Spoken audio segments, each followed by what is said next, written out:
नमस्कार दोस्तों, आपका स्वागत है।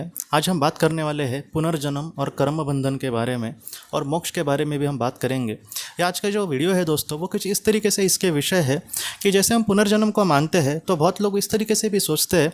उनको ये लगता है कि हमारे जो कर्म बंधन होते हैं, समझो मैंने कुछ 10-15 जन्म लिए और उसमें मेरे जो भी कर्म बंधन जो जिन लोगों के साथ जुड़े होंगे उस तरीके से मेरा अगला जन्म होगा, और इस तरीके से अलग अलग कर्म बंधन बनते जाएंगे। और एक दिन मतलब सर कर्म बंधन जब हमारे ख़त्म हो जाएंगे तब हमें मोक्ष मिलेगा क्या, ऐसे लोगों को लगता है। और कुछ लोगों को ये भी लगता है कि जो मोक्ष है उसके आड़े ये कर्म बंधन आते हैं, अगर कर्म बंधन कुछ भी नहीं बचेंगे तो इंसान को डायरेक्टली मोक्ष मिल जाएगा। तो ये इस बात कितने हद तक सही है, इसका भी जवाब आज हम ढूंढने की कोशिश करेंगे। सबसे पहले हम जानते हैं दोस्तों, कर्म बंधन किस तरीके से इंसान के तैयार होते हैं। जैसे हमने आत्मलोक के 7 लोकों की बात की है दोस्तों, टोटल 7 लोक है, और वहाँ पर जो चौथा लोक है वहाँ पर आत्मा की जो शुरुआत है वो होती है। और इस तरीके से चौथे लोक में वो प्राणी मतलब कहीं ना कहीं उसके आत्मा का निर्माण होगा, और बाद में धीरे धीरे वो एक एक जन्म लेके एक एक स्तर ऊपर जा सकता है अगर वो अच्छा कर्म करे। तो इन सारी चीज़ों में उसको बहुत सारे जन्म लेने पड़ते हैं, और बहुत सारे जन्मों में दोस्तों उसके बहुत सारे कर्म बंधन, उसका संबंध जिन लोगों के साथ आया है, उसके करीबी हो या फिर दूर के हो, ऐसे लोगों के साथ 100% उसके कर्म बंधन बन ही जाते हैं, किसी के भी हो।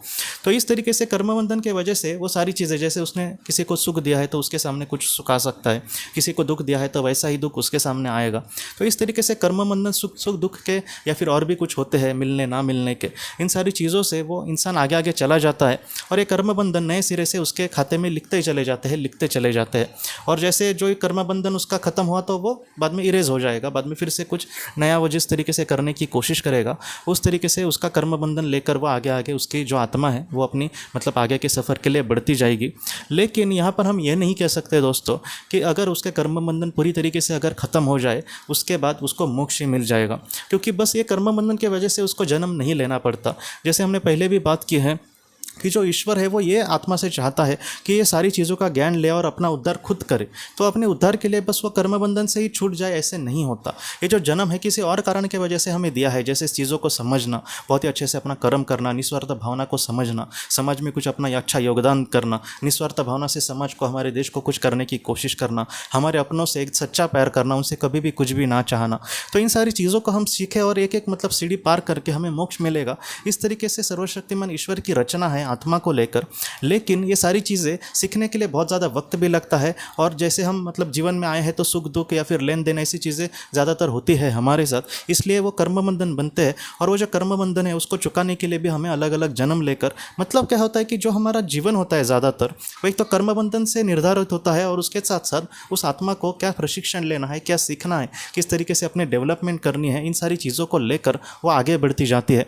तो यहाँ पर ये कहना पूरी तरीके से गलत है कि सिर्फ कर्म बंधन के वजह से आत्मा को जन्म मिलता है। समझो एक आत्मा है और वो विकास स्तर के आधे स्तर तक समझो गई है, हाँ, और उसने अपने कर्म बंधन बहुत अच्छे से पूरे किए हैं। अब उसका किसी को भी लेन देन उसका वाक्य नहीं है, लेकिन उस स्तर तक जहाँ पर मोक्ष मिलने के मतलब मोक्ष मिलने की जो सीढ़ी होती है वहाँ पर तक अगर वो पहुँची नहीं है आत्मा, तो उसको मोक्ष डायरेक्टली नहीं मिलेगा, क्योंकि उसने कुछ भी सीखा नहीं है। हाँ, बस उसने कर्म बंधन लोगों से बहुत ही अच्छे से पूर्ण किए हैं। तो इस तरीके से चीज़ें होती है, उसको फिर से जन्म लेना पड़ेगा, और वो प्रशिक्षण के हेतु वो भी जो भी कर्म करेगी उसको एक एक करके वो बाद में ही कर्म तक उस तरीके से पहुँच जाएगी।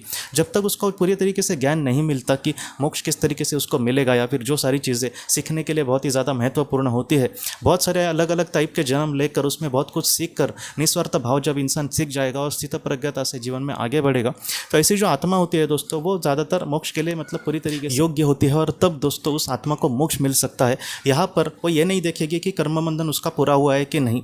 अब दूसरी भी बात ये निकल के आ सकती है किसी के मन में कि किसी कोई आत्मा है वो मोक्ष के मतलब प्रति पूरी तरीके से, जैसे अभी हमने गुणों का वर्णन किया उस तरीके से उसमें सारे गुण हैं, लेकिन फिर भी उसके लोगों के साथ समझो कर्म बंधन है, तो ऐसी आत्मा को कर्म बंधन के लिए तो जन्म लेना ही पड़ेगा ना।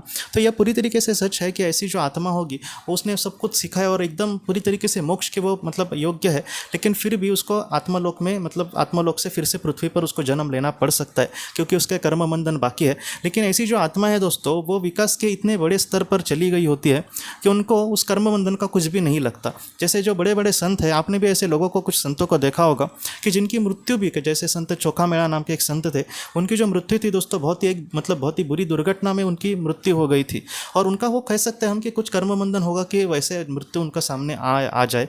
तो इस तरीके से भी चीज़ें होती है। मतलब क्या है कि ये सारी चीज़ें होने के बाद भी उस आत्मा को कुछ भी फर्क नहीं पड़ता।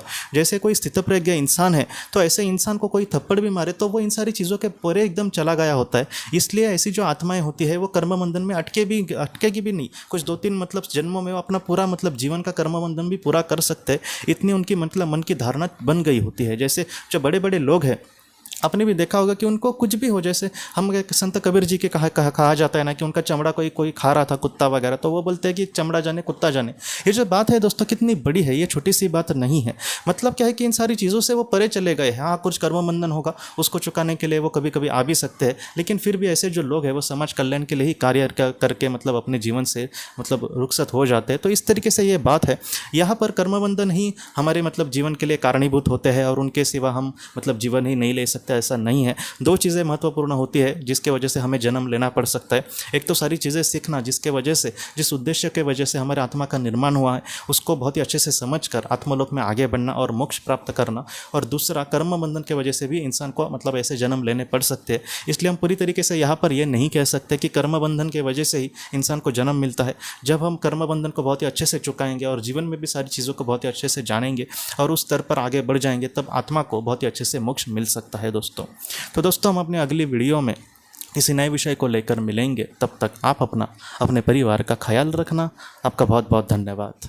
ज़िंदगी की रोशनी ये एक कंसल्टेंसी है जो ऐसे लोगों को मदद करने की कोशिश करती है जिन्होंने किसी अपने को खोया है या फिर जो लोग अपने जीवन में बहुत ही ज़्यादा दुखी है। जो लोग इस संस्था के साथ जुड़ते हैं उन्हें पास्ट लाइफ रिग्रेशन की ऑडियोज़ भेजी जाएगी, जिससे घर बैठे वह पास्ट लाइफ रिग्रेशन का अभ्यास कर सकते हैं। और उन्हें 5 मेडिटेशन ध्यान की भी ऑडियोज़ भेजी जाएगी और इसके साथ साथ उन्हें PDF किताबें भेजी जाएंगी जो हिंदी और अंग्रेज़ी में है, जो मोबाइल पर या फिर लैपटॉप पर आप उसे पढ़ सकते हैं। और 10 ऑडियो बुक्स भी आपको भेजी जाएंगी। तो दोस्तों, अगर आप इस संस्था के साथ जुड़ना चाहते हैं तो कृपया इस नंबर पे व्हाट्सएप मैसेज करें। आपका बहुत बहुत धन्यवाद।